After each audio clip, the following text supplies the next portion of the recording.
There is a possibility that the quarantine could be extended in Sandy Bay, Clarendon, as well as Bamboo River, Church Corner and the Summit in St. Thomas.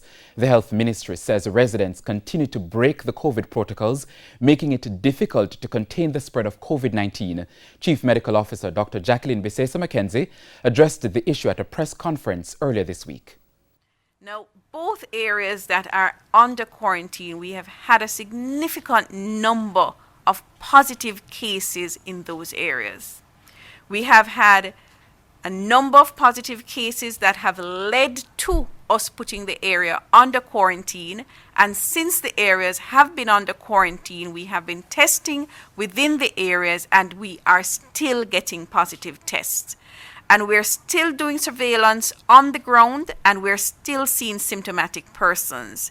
It means that transmission is still going on in those communities, and the only way that we are going to stop it is for persons to stay in their homes.